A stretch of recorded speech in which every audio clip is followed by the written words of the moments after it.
Okay, so tonight we're going to go through the second part of the Civil War, largely focused in the Eastern War around Washington, D.C. and Richmond. After the fall of Vicksburg, most of the emphasis of the war gets refocused to the Washington, D.C. area, as the two giant armies of the East really fight it out to determine who is going to win this thing. And there's several different invasion attempts, and the politics of it become very important, especially as we get into 1863, 1864, because remember, 64 is a presidential election year, and Lincoln is up for re-election. So a lot of the results on the battlefield will have direct results, direct impact on national politics, the alignment of political parties, and the ability for Lincoln to win re-election, which he is not confident of going in. Much of the Eastern War that we've already talked about, we've talked about McClellan's invasion out from Yorktown and the southern attempts at invasion that eventually ended up at the Battle of Antietam, and that's really where we left off the eastern part of the war last time. So after Antietam, the southern armies withdraw, they go back to their defense of Richmond. The northern army is brought back to the Washington, D.C. area. George McClellan is fired again by the president. The head northern general is fired for a couple of reasons. Number one, he claimed that he had won the Battle of Antietam, and he said that the purpose in fighting that battle was to kick the Southerners out of Northern territory, which was successful. But Lincoln disagreed. In Lincoln's mind, the battle was supposed to destroy the Southern army entirely, to the point where it wasn't even capable of retreating. Capture or kill it. That was McClellan's order from Lincoln. So Lincoln disagreed. Lincoln viewed the Battle of Antietam as at best a draw. And then Lincoln went forward and issued the Emancipation Proclamation in the aftermath of Antietam, and McClellan disagreed with that very deeply. McClellan did not think that the Civil War should be fought over freeing slaves. McClellan believed that he believed in the Northern cause. He believed in defending the Constitution, trying to bring the country back together, and enforcing the Southern states' obligations to the federal government. But he did not want to fight the war to free slaves. So McClellan was very outspoken against the proclamation, and therefore Lincoln, as a kind of secondary reason, fired him for that also. So McClellan is out yet again, replaced in late 1862. Lincoln appoints another general named Burnside and tells that general to attack the South to end the war. Same old demand that Lincoln had. So Burnside masses up his troops around Washington, D.C. in late 1862, early 63, launches an invasion of the South aimed at getting to Richmond, conquering the capital city of the South, and ending the war. They run into Lee's army at a place called Fredericksburg, just on the other side of the border. And once again, Lee picks out the best defensive position he can possibly find, forces the northern invasion to fight on his terms, on Lee's terms, and therefore the South wins at the Battle of Fredericksburg, and the northern army is humiliated yet again, and they retreat back to Washington, D.C. That new general is then fired and replaced. So you get another general named Joe Hooker, who is appointed the head general of the Army of the Potomac. Same old instruction: invade the South, take Richmond, end the war. So Hooker's invasion leaves Washington, D.C., and follows almost the same path, really, and hits Lee's army at a place just west of Fredericksburg in April of 1863 at a battle called Chancellorsville.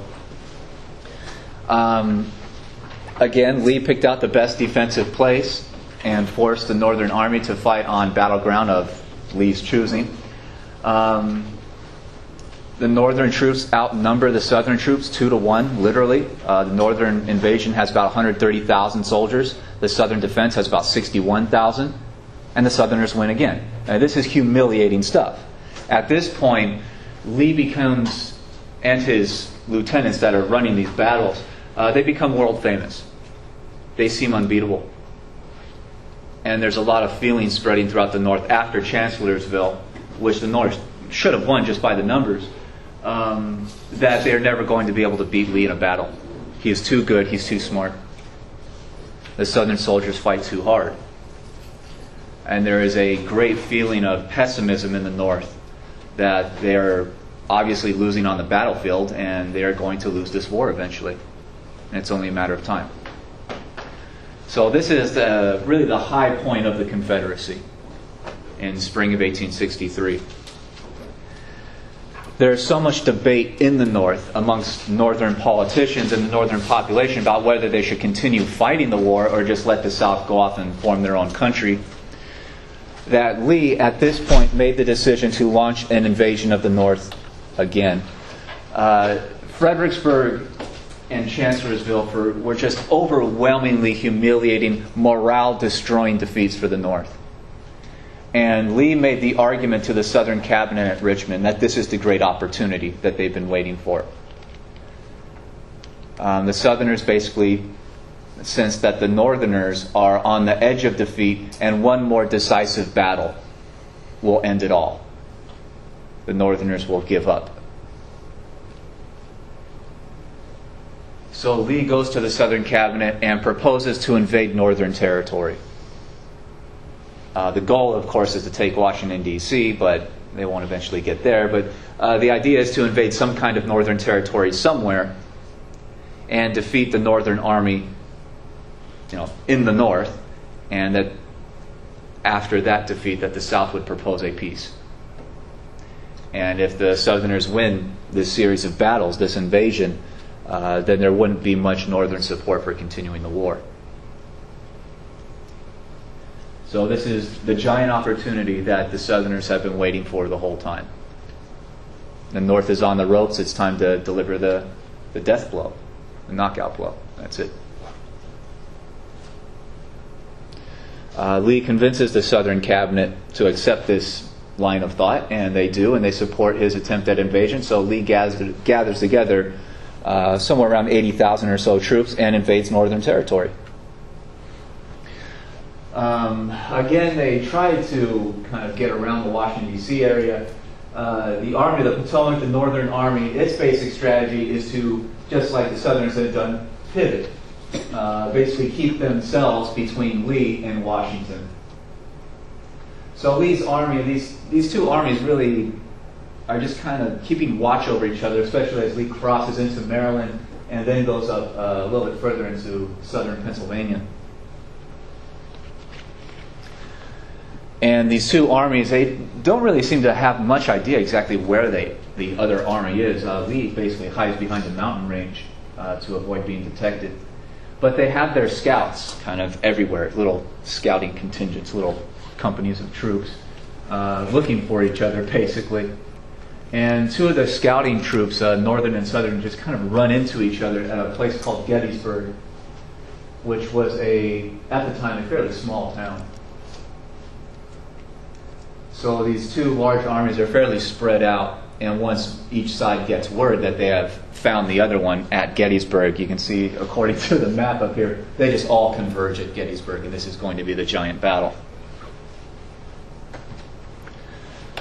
So the two scouting troops kind of ran into each other on July 1st of 1863. So the first day of the battle was literally these much smaller contingents of the armies fighting against each other. The Northerners get into the town first, and they surround the north and the west of the town. The Southerners attack on the first day and drive the Northerners into retreat. So the Northerners retreat through the town and even beyond the town to the south of the town into a series of hills, kind of ridges that overlook the town to the south. So you have what's almost like a horseshoe of ridges, almost more than even a half circle, that goes from these smaller areas called the Round Tops, that goes directly north along a place called Cemetery Ridge. Then there's Cemetery Hill, and there's these other hills that stretch off kind of to the northeast of that region. So these hills literally go in a circle overlooking the town. And the Northern troops pull back and they occupy those hills overlooking the town at the end of the first day of fighting.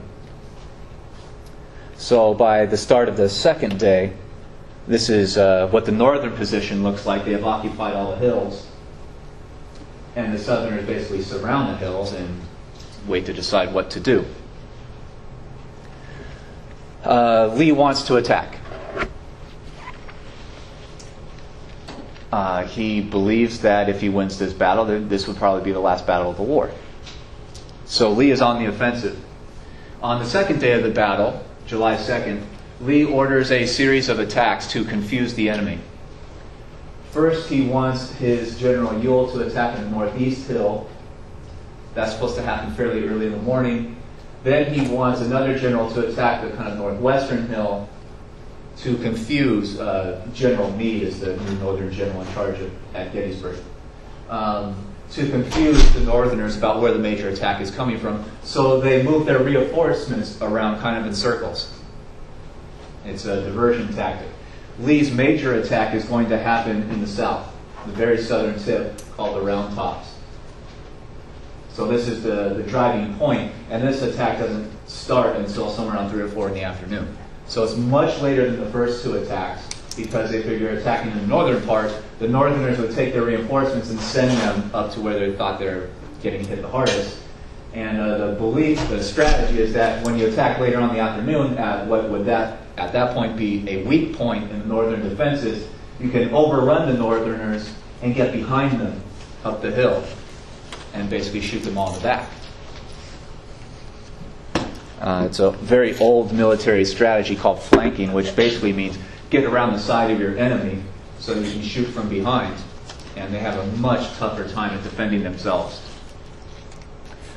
And that's how the second day's battles go. There are small attacks in the northeast, a larger attack at around noon in the northwest, and later in the afternoon, another kind of large wave of Southerners attacked the Round Tops. It very nearly worked. The Northerners did pull their reinforcements out and send them further up to the hills, so the Round Tops were nearly completely undefended, except for a couple colonels who realized what was going on late in the day and sent reinforcements to the Round Tops. So a lot of military historians believe that this one afternoon's battle at the Round Tops decided the end of the Civil War. The basic belief is that if the Southerners win, they will destroy the Northern Army and therefore win the war. If the Northerners win, then they basically live to fight another day. So questions about that at all? And this fighting at the Round Tops has become one of the most studied and most famous pieces of military history in all of U.S. history. Eventually, a couple colonels send their troops down there. They even run out of bullets. So they fix their bayonets, which means you put your bayonet on the end of your gun, and they charge with empty guns against the Southern troops. And that last charge is the one that finally won the battle of the Round Tops that afternoon. The Southerners were forced to retreat. Therefore, the second day of battle was basically a draw. Neither side really won.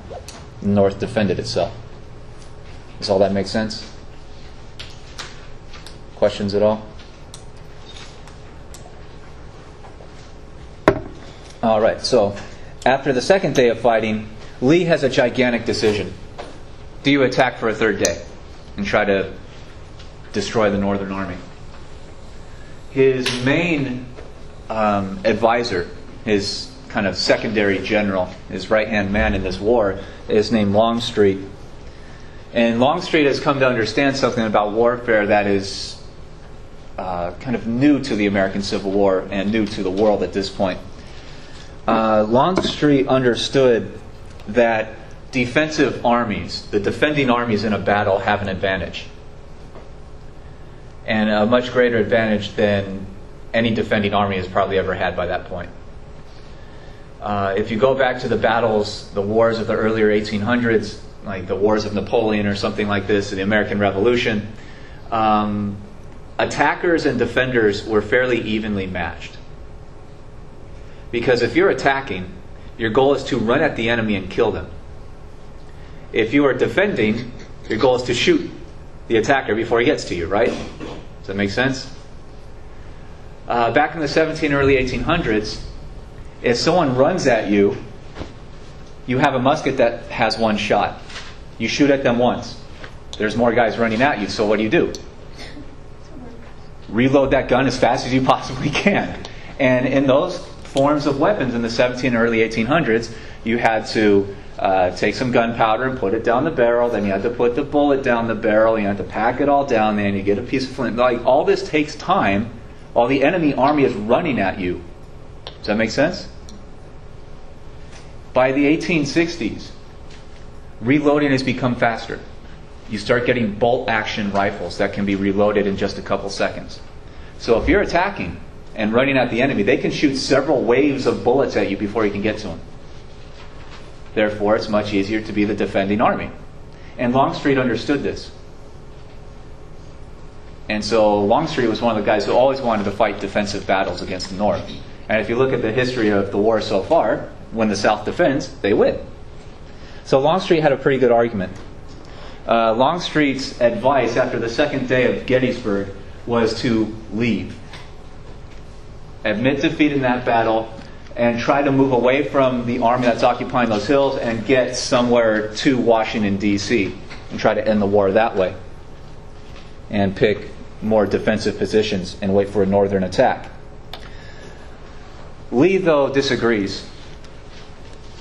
And Lee eventually chooses to fight for a third day at Gettysburg, launch another attack, because Lee's goal is to destroy the U.S. Army.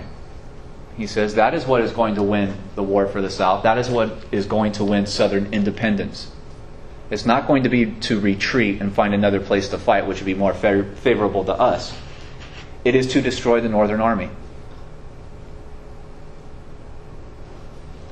So Lee and Longstreet argue throughout the evening after the second day of fighting. And because Lee's in charge, his opinion eventually wins out. Lee has several secondary arguments for fighting on a third day. They had very, very nearly won the second day. So with all the defensive advantages that the Northern Army at Gettysburg is enjoying, the Southern Army still just very, very closely lost on that second day. And that is despite the fact that Lee's attack plan, the confusing tactic for the second day, wasn't even really put into effect very well by his generals. The first attack in the morning didn't even really happen very much. So Lee looks at the result of the second day and said, we almost won even though our plan got screwed up.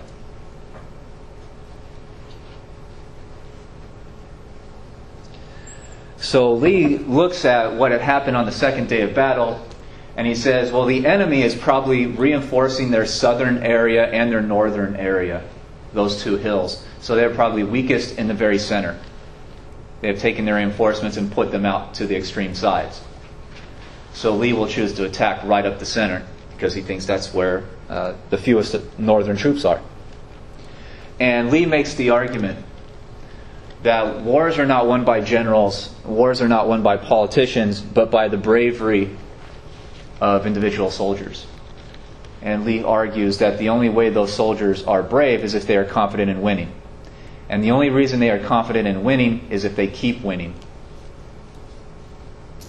So Lee's argument is we cannot just retreat because that would hurt the morale of Southern soldiers that are vastly outnumbered anyway. And that will eventually lose the war for us. So we have to attack. We have to prove that the Southern Army is better so that our troops continue to have confidence in winning every single battle that they fight. So this is Lee's thinking going into the third day of battle, and all this is pretty well proven from notes passed back and forth amongst the generals and interviews and whatnot later on.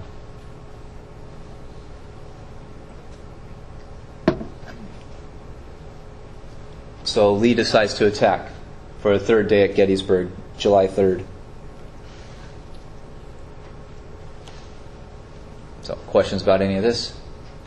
Moving on. All right. So there's a couple diversionary attacks that are launched on the third day, but the big one is straight up the middle. Because again, Lee believes that the Northerners have taken their reinforcements and put them out on the far northeastern hill and the far southern hills, so that the center is theoretically the weakest part. And this attack falls under a general named George Pickett. And so this becomes known as Pickett's Charge, which becomes an absolute catastrophe. It's estimated that 14,000 Southern soldiers attacked right up the middle, all at once. And they are annihilated. They had to run across about 3/4 of a mile of an open field. So they had no place to hide. There was no cover, while Northern guns are constantly firing on them. And in these attacks, they try to keep formation as best as possible, so they're not running at an all-out sprint as fast as they can. They're marching forward. And they are completely destroyed by cannon fire, snipers, and as they got closer, the general, just U.S. troops that have rifles out there that are shooting. It's estimated that only a few hundred actually made it to the northern line.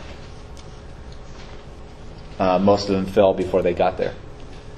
So this gives you a pretty good kind of visual of what they were attacking across. They basically started on that side and went all the way toward the hills. And another major problem is, once they got about halfway through, they had to climb over his fence, which only slowed them down that much more. It made them even a sitting target at that point. So they had to literally march across these open fields all the way to the hills that they're attacking, and they're just slaughtered. Somewhere around 1/3 of all Southern troops who showed up to the Battle of Gettysburg became casualties, killed and wounded. And somewhere around 25% of all U.S. troops who fought in the battle. Which is absolutely horrific. But a much bigger problem for the South than the North, because the Northerners have a much larger population, they have a draft going on, and they will eventually start taking in black soldiers also. So the Northern armies can replenish through reinforcements from their population much, much easier than the Southerners can. The Southern armies basically never replace those numbers, that amount of losses.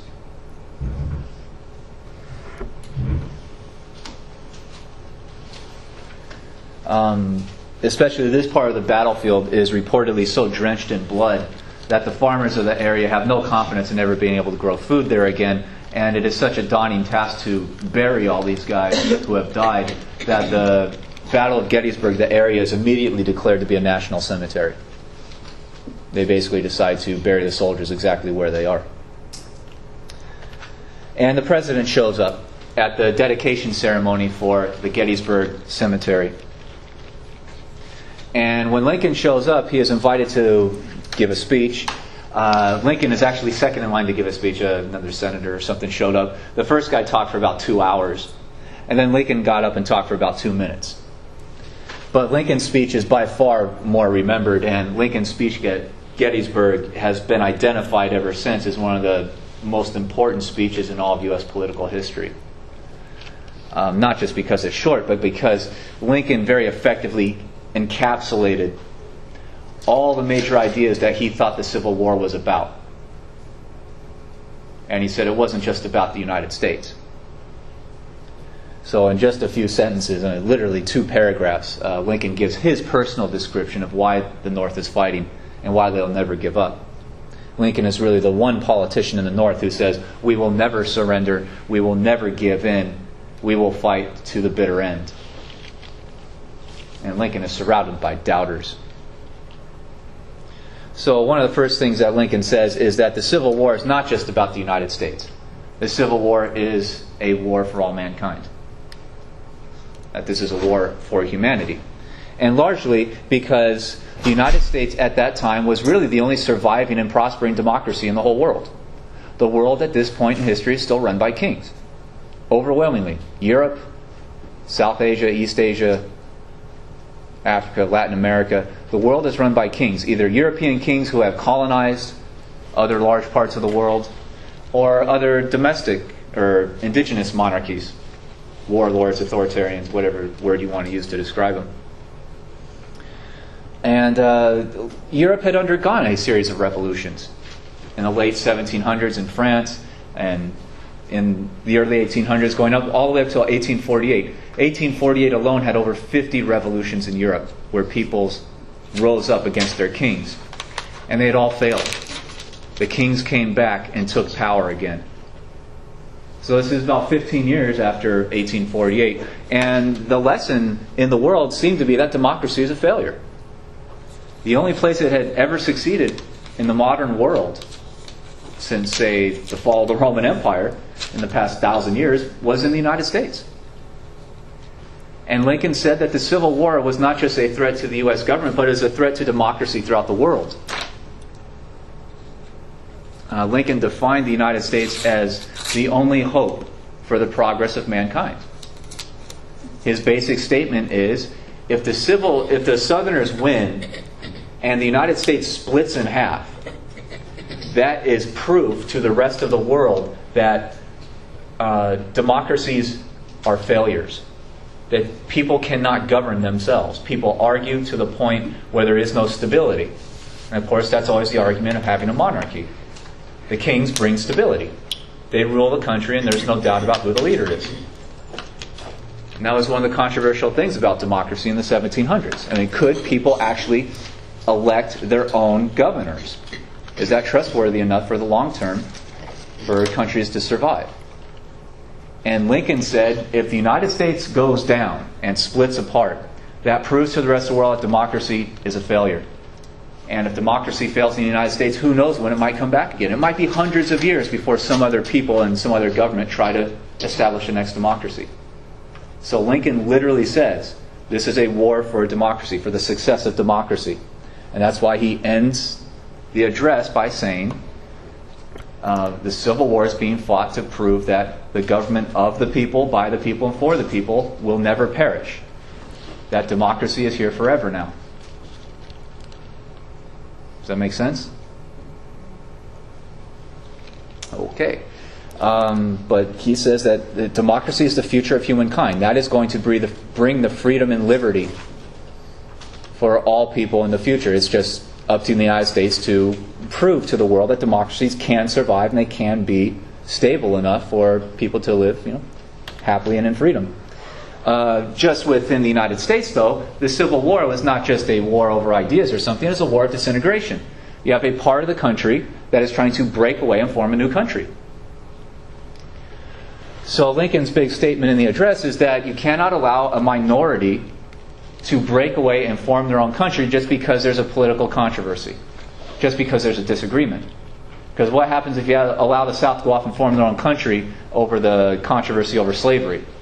What happens to the remaining northern United States that are still under the Constitution? What happens when Pennsylvania doesn't like some kind of tax law that's proposed in a few decades? They might just break away and become the country of Pennsylvania. And this could happen over and over again if the South wins and sets the standard for the precedent that if you're upset with what the federal government's doing, you can break away and start a new country. If that example's already been set, it can happen over and over and over again. And Lincoln talked about, if this keeps happening, we're going to be right back to the 1780s, when you have 13 or 14 or 15 or even 30 different little countries in North America. That's why he called it a war of disintegration. That those kind of more localized countries had been attempted.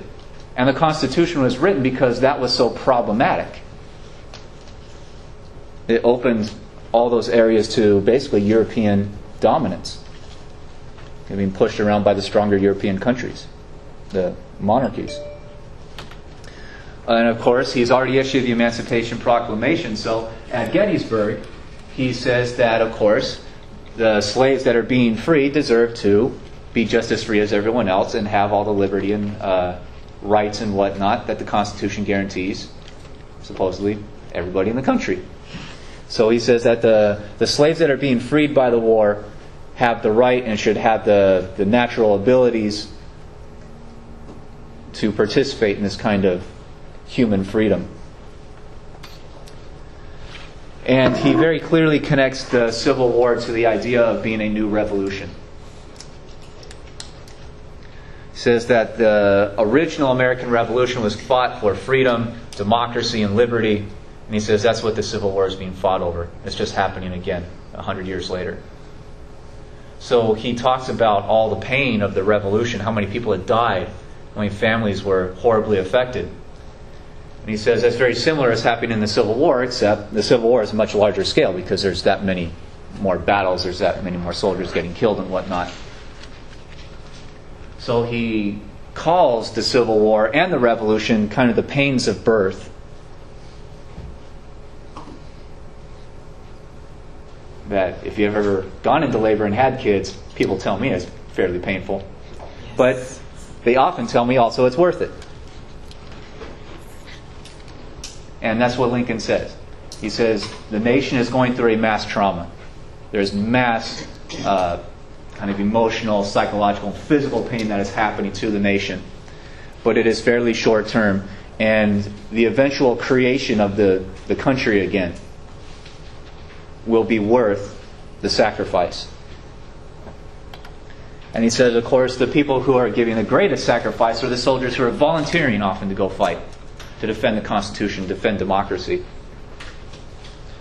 And he says that, literally in the address, he says that, us showing up to dedicate this cemetery, the words we say here are going to be probably forgotten. And what we say to honor the dead is much less important than what they actually did at Gettysburg and going off and volunteering to fight. He says that their action speaks much louder than our words ever will to try to honor them. And so he challenges the American people to continue the war. He says, if you give up now, then all these people that are being buried at this cemetery will have died for nothing. You have to keep fighting. The North must win. Because if the North gives up and the South becomes its own country, then what was the point in fighting and killing and dying for all this anyway if, the same old result would have happened if we didn't fight at all? So those are the 5 major ideas that Lincoln gives. And again, just a couple paragraphs, and it's pretty fast and still, though, pretty powerful stuff if you ever read it. No questions about any of these? No. Are you alive? Oh, okay. You don't have to be buried, do you? Okay. I hope not. This is the only surviving picture we know of Lincoln at Gettysburg. So, up here with the arrow pointing at it. And of course, the Gettysburg Address is very quickly recognized as a great, very powerful bringing together the vast different ideas that the war is worth fighting for, or that he believed at least that the war is being fought over. So it's republished in newspapers and all kinds of things throughout the country. So that's Lincoln's message going into late 1863 and into the spring of 64, his re-election year. Lincoln, though, is also somewhat disappointed at the Battle of Gettysburg, especially because the Northern Army has won a giant victory here. The Southerners are forced to retreat, but the Northern Army did not continue attacking to destroy the South, to destroy Lee's army and end the war. So Lincoln, even with the victory at Gettysburg, is still pretty much annoyed with his head general, fires him. So Meade is out. Lincoln looks west because on the same day, or the day after, Gettysburg ended on July 3rd of 63. Vicksburg fell on July 4th. So within 2 days, you have these 2 gigantic military victories for the North. And the Mississippi has been conquered, and Lincoln looks to the west and says that the Western General Grant was the one in charge of attacking the Mississippi. And Lincoln picks Grant out of the Mississippi campaign and puts him in charge of the Northern Army defending Washington, D.C. Why does Lincoln do that? Because Grant attacks. Grant is basically the anti-McClellan. Grant wants to fight the Civil War to free slaves. Grant is willing to attack even against overwhelming odds. And even when Grant loses battles, he keeps attacking. So Grant is very aggressive, some would say kind of pig-headed, in that he just keeps on trying to hit the enemy even when he's losing. So Lincoln picks Grant out, puts him in charge of the Northern armies, and makes him a Lieutenant General of the U.S. Army, which is a title that hadn't been held since George Washington. So just the title of calling him Lieutenant General is famous and important just for that reason. Grant will bring a new style of war to the Eastern Theater. And the guy he leaves behind in the West, Sherman, to run the war in the West, together they came up with a new theory of war for the United States that over time will eventually be used to fight other wars throughout the world. And they call this total war, which is attacking the Southern armies in all places at all times. Do not stop attacking. The theory being that the Southern armies are so small that they cannot help each other. They can only help each other when you attack one of them at one time, and then they all get together to defend, and then they can kind of move around and defend one attack after another in different places. But if you attack all the Southern armies all at the same time in all different places, then they can't move around to help each other. And also, the theory of total war will be to not just attack the enemy armies, but to attack the enemy population. To destroy towns, to burn cities, to destroy railroad lines, burn farms, destroy anything in the South that you can possibly get your hands on in order to break the Southern population's will to keep fighting. Make this war so devastating on the South that they'll have no choice but to give up. So this total war is basically the exact kind of war that we usually see fought today in the early 21st century. 100 years ago, when countries went to war, about 90% of the casualties in the war were military, and 10% were civilian. Does anyone want to take a guess at what those numbers are today? They are the exact opposite. Usually in wars today, 90% of the casualties are civilian, and 10% are military. So we have a very different idea of what war is, and it's largely the result of the total war theory. This is where it really starts to come into practice in the U.S. Civil War, and obviously the idea spreads to the rest of the world. One of the major problems, though, of the theory of total war is you need a whole lot of soldiers to do it if you're going to be constantly attacking in all places at all times. And one of the problems for the North going into the spring of '64 is that the original volunteers in the Northern Army, their terms of service are running out. When the war started in 1861, they signed up for 3 years. Therefore, in the spring of '64, their 3-year term is up. And it's an open question if the North is going to be able to continue to have enough soldiers to fight. A lot of these soldiers say, my duty to the country is fulfilled. I've survived those 3 years. I'm going back home. It's time for someone else to fight. And many of those soldiers do go back home. Their obligation to the nation has been fulfilled. And they say it's time for someone else to take up the battle.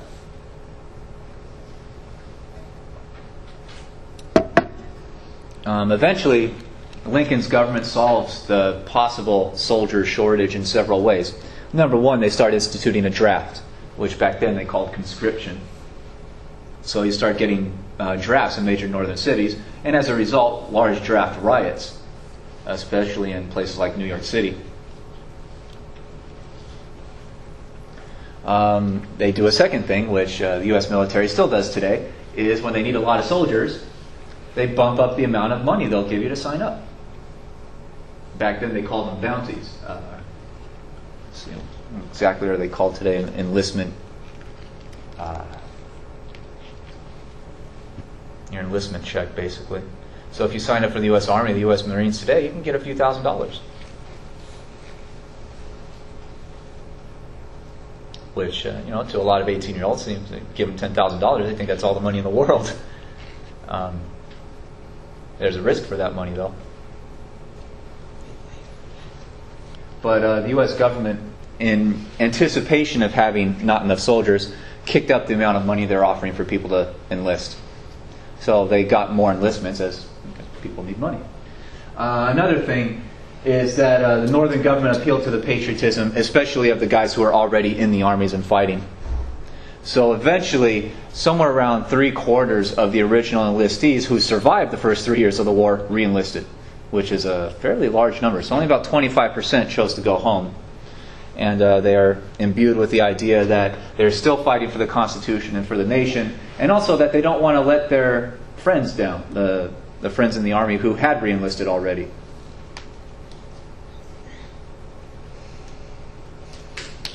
So that was a giant fear that if you ever study the Civil War in more depth, you tend to see popping up amongst generals and politicians in Washington, D.C.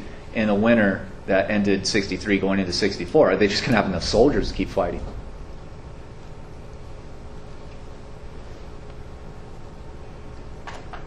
But through these means, they do. And so the new attacks will begin in the spring. Back then, for the most part, armies really just basically shut down for the winter time.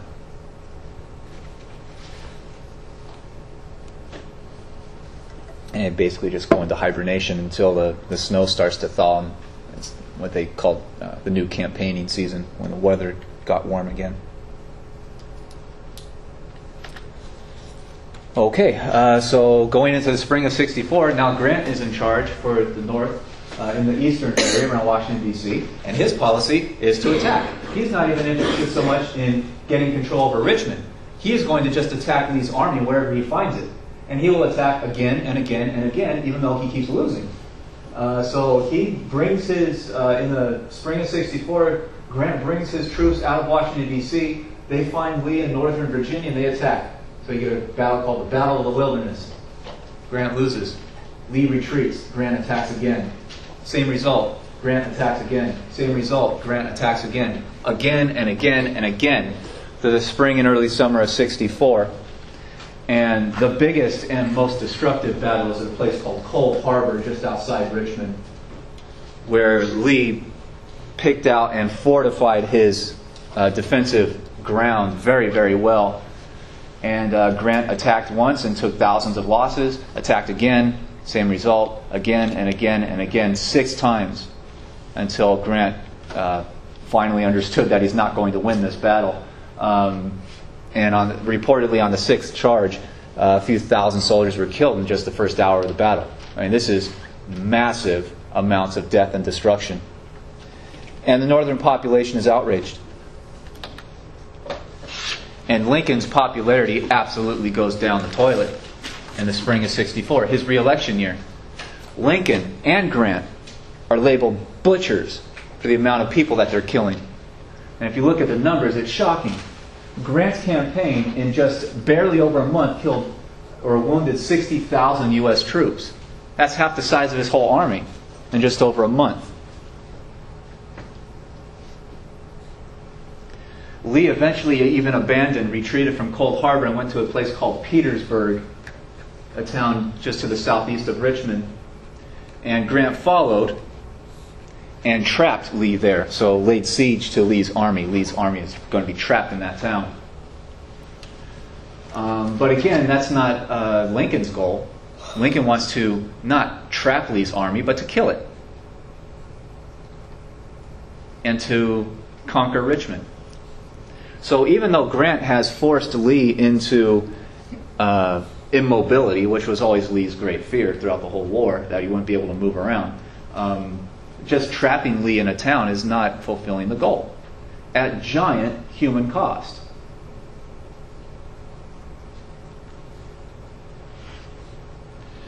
And while all this is going on, a lot of the Northerners start to say that, well, maybe we should take emancipation off the table.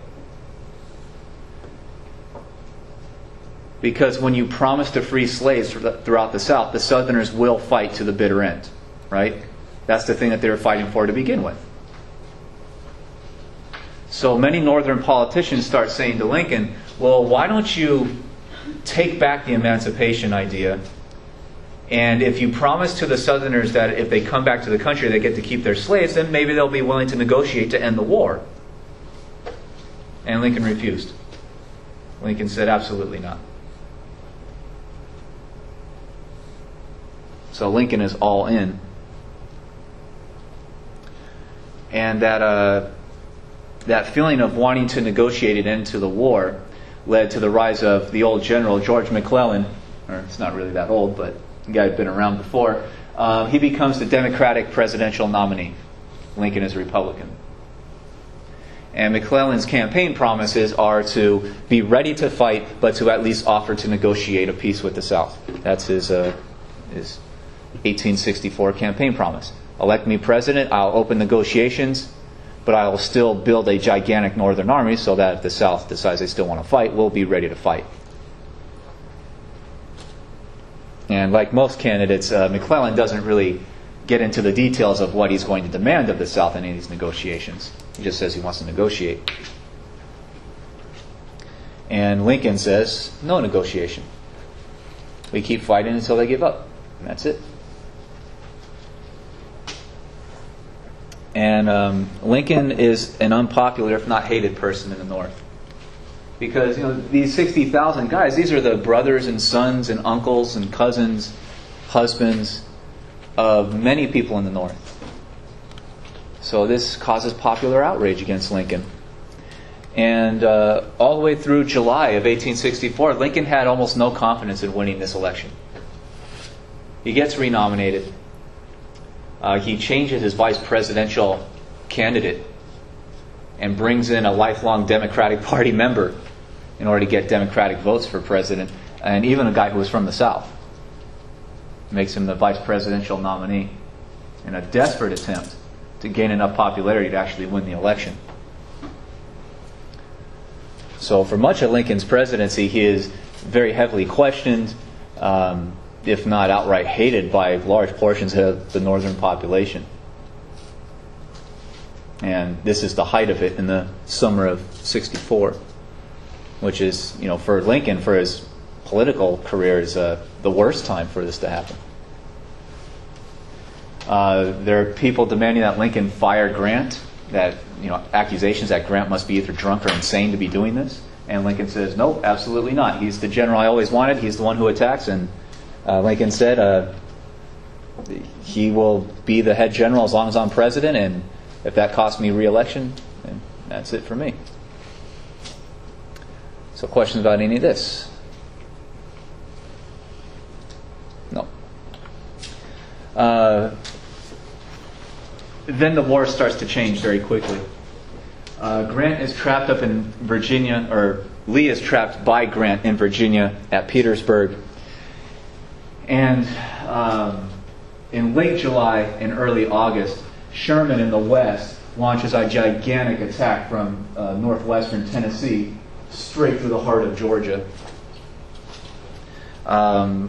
Sherman picked out Atlanta as his next goal after conquering the Mississippi River. And he launches that invasion in July of '64. And there's really not much of a Southern army to stand in his way. Sherman has something like 60,000 troops on his side. The largest Southern army in the area is somewhere around 20,000, and they're sitting around Atlanta trying to defend it. So there's a large battle for Atlanta. The Southerners take up shelter in the city. The Northerners lay siege to it. And Atlanta falls on September 2nd of '64. And that was the turning point, especially for Lincoln's re-election, because once that Southern army tries to escape, they basically just run away. They can't fight anymore. Their numbers are greatly reduced. So Sherman can do whatever he wants in all of Georgia. So he burns Atlanta, destroys the city as an example to the rest of the South, and then spreads his troops really wide, reportedly 60 miles wide in some places, and basically just goes through Georgia and destroys everything they come into contact with. They rip a whole destruction 60 miles wide across central Georgia, and they go all the way down to Savannah by the end of the year, capture that city and burn it to the ground. So while Sherman is doing this, Lee is immobilized. Lincoln's popularity recovers, because this is looking like there's no way that the North is going to lose. Sherman's army seems unbeatable, and it probably was. So while this is going on, in early November, the presidential election hits. Lincoln is overwhelmingly reelected President of the United States, defeating McClellan. You can see, though, again, the difference between the popular vote. Lincoln got about 55% of the actual humans voting. But he got that 55% in almost all the northern states that participated in the election. So McClellan won like 2 or 3 states. But Lincoln is overwhelmingly reelected by the state-by-state vote, the Electoral College. And it's largely a result of Sherman's invasion.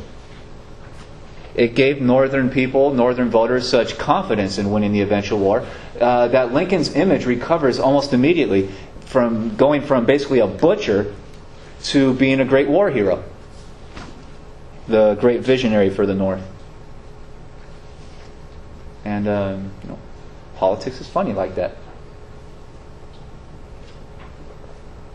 You often get massive swings in voting results just when a couple things happen. It changes people's minds.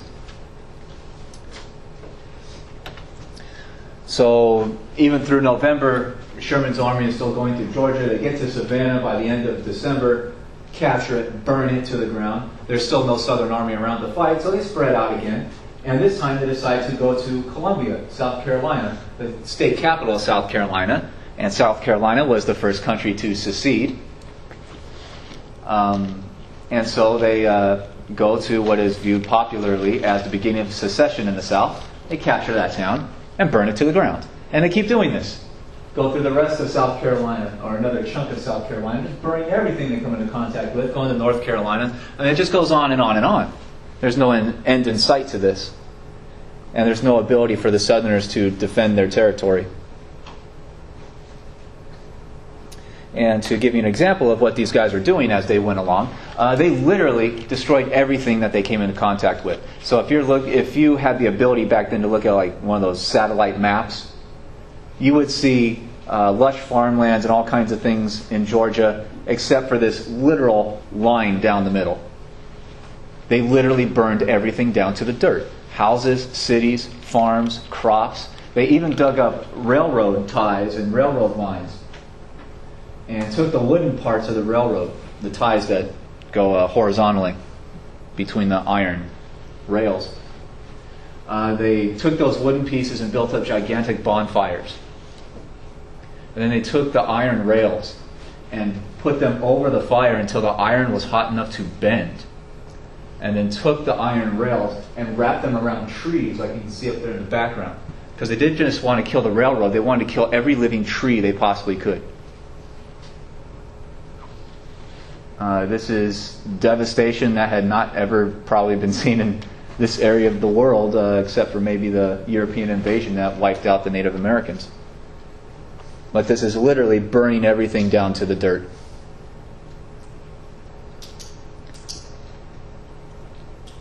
So the Deep South has no ability to defend itself, and it seems to be all over for them. The only question, though, is if Lee's army is going to be able to escape Petersburg and survive. Lee's great hope, and he recognized the only hope for the Confederacy by the spring, late winter and spring of '65, is to get out of Petersburg and run south, to join up with other smaller pieces of Southern army companies somewhere and continue fighting. Grant understands that's his goal. So Grant actually emplaces the Northern Army south of Petersburg. And as Lee breaks out of Petersburg and goes running, he keeps trying to turn south. And Grant keeps fighting battles with Lee's army, basically forcing them back to either turn north or west. And each of these battles is very costly.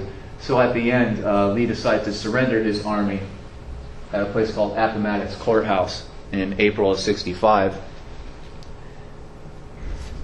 Richmond was captured the day before the surrender, and Richmond is largely burned to the ground. So the southern capital is gone. Most of the southern major cities are gone. Lee is surrendered, and there's no Southern army in sight that can fight off the massive U.S. army. And Lee's surrender on April 9th is generally seen as the end of the Civil War. There are other smaller Southern armies out there, 6, 8, 10,000 strong, maybe running around in circles down in the South somewhere. They haven't given up yet. But this is the biggest Southern army. And Lee had come to symbolize, and his army had come to symbolize the ability of the Southerners to defend themselves to the point when he and his army are captured. It's basically all over. And that's a famous painting of Lee signing the surrender to Grant, who's seated over here in the chair. All right. Right when Lee surrenders, there is celebration throughout the North. I mean, it seems very obvious by this point that the North is going to win the war. The Northern Congress, the U.S. Congress had already started the major steps of amending the Constitution to eradicate slavery in the Constitution, which comes to be the 13th Amendment, which is basically a two-sentence amendment saying there is no slavery in the whole country. Unless you're convicted of some kind of crime in a court of law, then you might have to do some kind of non-paid work in the prison system or something like that. But it basically says no slavery in the United States. And it's literally a two-sentence amendment. Very basic, very easy to read and understand. At this point, Lincoln is the undoubted leader of the country. And Lincoln was very likely probably the only unifying symbol in the United States at that point. He was the only politician in the North who had never questioned the need to fight the Civil War and win it, who never expressed doubt that the North would win publicly. He never gave speeches wondering about it or proposing any kind of negotiated peace. His public statements are always, we will win, it will be horrible, but the North will win the war, the South will be brought back into the country, and slavery will be eradicated. So he puts on the constant, confident face to the public going forward. Lincoln was also probably the most favorable politician that the South could have wanted going into what comes to be known as Reconstruction, the rebuilding of the country, the bringing together of the country again. And if you look especially at his second inaugural address, he offers a very easy and fast Reconstruction to the South, as long as they accept the end of slavery. That's his one major demand. If the Southerners accept slavery, they can be brought back into the United States quickly and easily. Theoretically, Lincoln as president could have brought all those Southern generals and all those soldiers and all those state governors and President of the Confederacy, could have brought them all to trial for treason against the U.S. government, could have hanged every single one of them probably. But Lincoln didn't want to do that. He said that the trauma, the pain of the Civil War for the nation was too much as it was, and it would not be a good thing to draw that kind of trauma out into years and years of treason trials and hangings and whatnot. So Lincoln, in his inaugural in '65, his second inaugural address, basically said that we have no ill will toward the South. We just asked them to put down their guns and go home and accept the end of slavery. And his famous quote is, with malice toward none and with charity toward all. We want to basically rebuild the country as fast and painlessly as possible. So Lincoln was largely offering the easiest method of Reconstruction. Probably any Northern politician. There's some in Congress that want to militarily occupy the South and enforce all these things and make it very hard on Southerners going forward. Lincoln didn't want to do any of that. His vision is peaceful and more kind of based in kind of brotherhood and whatnot. John Wilkes Booth is one of the most famous actors in the whole country at that point. He lived in Washington, D.C. He was, back then they didn't have movies, obviously, so if you're an actor, your big place is the theater to act in plays. So he is kind of like the Brad Pitt or the Tom Cruise or whatever famous actors we have today, like the upper echelon, the big money-making actors. Booth is a very famous person. Booth also felt a giant degree of sympathy for the South. Booth's feeling seemed to be that the North had started the war by demanding the end of slavery in the territories. Now, everything else was just the natural result. So Booth comes up with plans to do something about Lincoln. Booth hates Lincoln, and it's very obvious. While the war is going, Booth had come up with different plans to kidnap Lincoln and to bring him into the South, and to ransom Lincoln back to Washington, D.C. They didn't want to kill him or anything. They wanted to ransom him back, and the ransom payment would be all the Confederate troops that had been taken prisoner and sitting in basically military prison camps in the North. Once the war ends, though, once Lee surrenders, and Lincoln gives a speech saying that not only are we going to free all the slaves, but we're going to give them voting rights also. That seems to be the point where Booth said, no way, we got to kill this guy. That black people are never going to have the capability to be able to vote intelligently. They're just going to destroy the country. So Booth was also a giant racist. But he comes up with a new plot for assassinating the president after Lee's surrender. Brings together about 8 or so conspirators. And they don't just want to kill Lincoln. They want to completely decapitate the Northern government by killing the president, the vice president, and the Secretary of State, William Seward, who was really one of Lincoln's highest advisors. There's even talk about taking out the Secretary of War. And they want to do this all in one night. They all live in Washington, D.C. There is no Secret Service at that point, so there's no established bodyguard for the president or these high-level politicians. And they largely just kind of rode around in carriages throughout the town, so if you had a rifle, you could take any one of them out. And Booth's plan, he and his co-conspirators, are to literally decapitate the Northern government all in one night. Booth fulfills his part. He finds out where Lincoln is going to be on a given night. And Lincoln happens to be going to see a play that night, a comedy.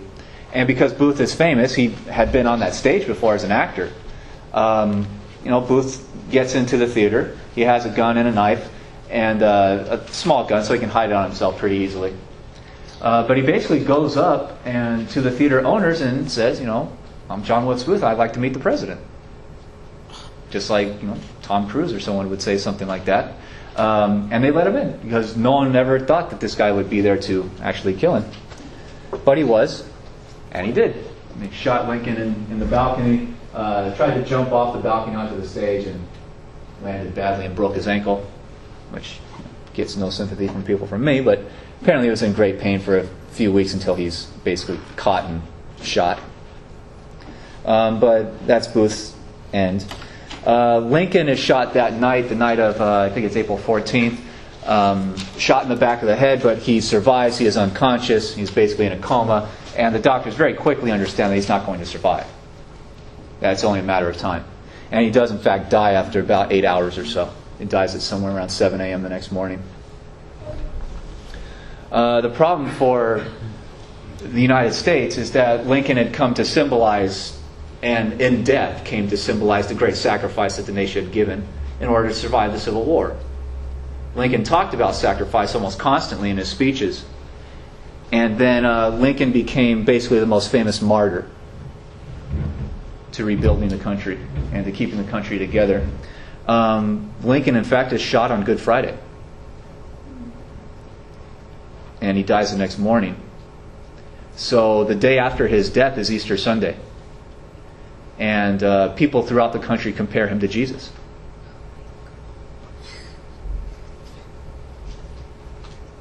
So there's a very deep feeling for Lincoln. And probably not just because all these people, desperately loved Lincoln, but especially throughout the North, 2% of the national population was killed as soldiers in the war. So literally everybody alive in the country had a brother or a son or a neighbor or knew someone who had been killed in the war. So it affected people emotionally on their personal level. And they came to recognize Lincoln as symbolic of the whole national trauma. So not only did they lose their own friends, but they saw Lincoln as being like the friend of the nation who was taken out. And there's a great outpouring of sympathy and rage against Booth and other Southerners who had planned this stuff, and they eventually execute every last person who had any contact with Booth. Even a guy who just gave him shelter for a night didn't know anything about the assassination. So he was only really recognized after he died? Yes. He was a hated president when he was alive, except for that last week when the war was over. But most of his presidency is extraordinarily painful. He even had a child who died in the White House. The wife was driving him nuts, on and on and on. It was just one thing after another for him. And there are clear reports of Lincoln at certain points being suicidal. He talked about reporters driving him so crazy he thought about going outside and hanging himself on the White House lawn. He said these things. And that's one of the to me, if you've seen the new movie on Lincoln, that's one of the great things about the movie is they really portrayed the kind of personality that Lincoln clearly had, according to people who have written about him.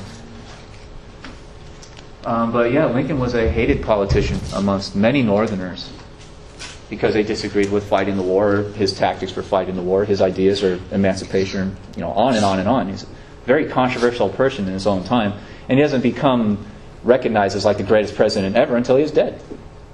So he's like an artist. They all struggle in poverty and whatnot until they die. Then all their paintings become, $1 million pieces and whatnot. One of the horrible things about life. What can you do? But Lincoln, ever since, is recognized as basically offering the easiest Reconstruction. So the Southerners who killed them really hurt the South in the long term. If Lincoln was alive, would we still have been just as easy as he promised on the South? That's up for debate. But Reconstruction became very hard on the South in Lincoln's absence. But Lincoln was immediately recognized as one of the greatest presidents in U.S. history just days after his death. And ever since, almost every historian I've ever talked to has recognized Lincoln as the greatest president, bar none, without any doubt. He arrived in the presidency at the moment of the greatest challenge to the country in the country's history, and had a divided cabinet, divided population, even in the North. Had to struggle with his own generals and his own members in Congress, but eventually succeeded in his goals. So questions about any of this? Yeah. I heard that Booth had escaped and was caught 2 weeks later. Is that true? Yeah, he escaped, I think it was 2 or 3 weeks. It took a while to track him down. He went into hiding. So he broke his ankle and he flew off? Oh yeah, he had someone holding his horse outside, so he broke his ankle and then rode all night on a broken ankle, which if you've ever ridden a horse, you can walk on a hurt foot. Imagine doing that with virtually no medical treatment for about 3 weeks, living out in the woods every night, except for a couple nights where he was permitted to stay in a house or something. His desperate hope was to get into the Deep South, where he has a lot of friends, obviously, because Southerners hate Lincoln. So his feeling is if he gets out of Virginia and gets into the South, they'll hide him and he'll get away with it. And of course, the Northern population is outraged. A massive manhunt is launched. The U.S. Army basically turns into a kind of FBI, where they're just looking all for one guy. And they eventually found him, hiding in a barn. And he didn't want to surrender, so they burned the barn down. The orders were to take him alive, but reportedly one soldier kind of got a glimpse of Booth in between a few boards in the side of the wall or something and decided, I think I'll become famous by blowing this guy's head off. So that's it. But it took, I think, 3 weeks to track him down. And of course, this is national news every single day in the newspapers. Why can't we find this guy? Why can't we find this guy? Is there a conspiracy? On and on and on. And I think eventually something like 12 people were hanged for helping him. So yeah, there's mass outrage in the North. They're put on trial and hanged very fast, which you generally get with these kinds of wars. Other questions? And of course you have these conspiracy paranoid kinds of people who say, well, it wasn't really Booth that was shot and he got away, and on and on and on. People believe that aliens have landed and all. Aliens control the U.S. government, or time travelers shot JFK or something. I don't know. But yeah, you get all those kinds of people out there too.